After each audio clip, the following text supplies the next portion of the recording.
I'm sure we can all agree that depression sucks massive lima beans. The thing that most people don't see eye to eye on is where depression comes from in the first place and why so many people have it today. So strap in, because today we're going to talk about the wild ride that so many people call depression. I talk about stuff.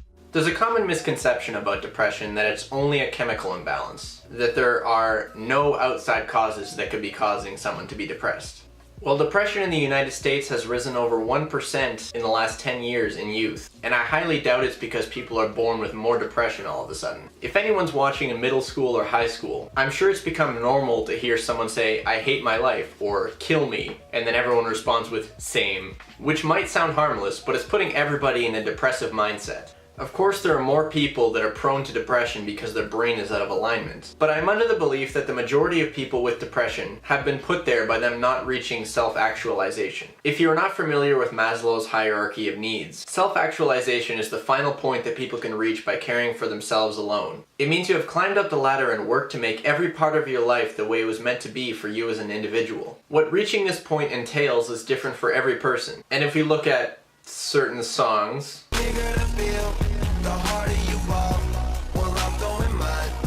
money, cars, spending stacks at the club might seem like a dream for a lot of people. But I know that many people get there and realize that it's a very superficial lifestyle and it's just not for them. And it might be good for some, but it's definitely not good for the many. My Spotify playlist is 95% rap and metal, and I use them for motivation, but not to get where they are, but rather to get where I want to be. My ideal lifestyle is to be a rich minimalist who lives in a big house in the middle of nowhere and uses his money to help all my favorite people achieve their goals. This might seem like a surprise based on the music that I listen to, but what I've done is clear my mind of all the marketing that people have given to me and think about what would really make me happy if I were to do it for the rest of my life. Chances are, if you still have depression after you have money, family, etc., you either have severe depression or your self-actualization doesn't include those things. I think this is the hardest thing to identify because there's millionaires with families that kill themselves all the time, and I think that's because they put themselves in a bubble that just isn't for them and they don't know how to get out. Social media is shown to have an effect on the feeling of well-being of its users,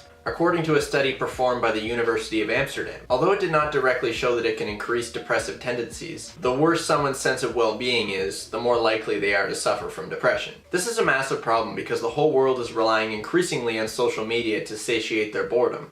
Up until now, I've spoken of the less severe cases of depression.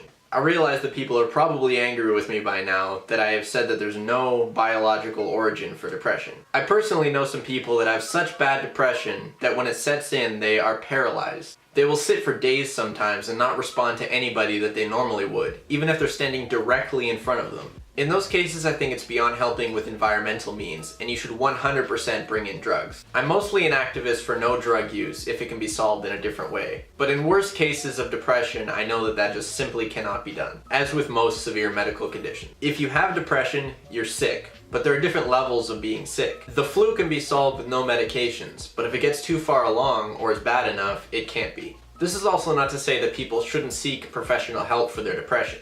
It's not all in your head. It's a combination of what's in your brain and the environment that surrounds you. And I encourage you, especially if you are suicidal, to talk to someone. Anyone. There are always people that care for you, even if it seems like there's no one. And the whole point of this video is to say, become a Christian. Anyway, I'm interested to see what other people think about this. I know it's a controversial subject, so if you have anything to add, make sure to let me know in the comments. And now it's time for our word of the day. And today our word of the day is liminal. Liminal is an adjective that means occupying a position at or on both sides of a boundary or threshold.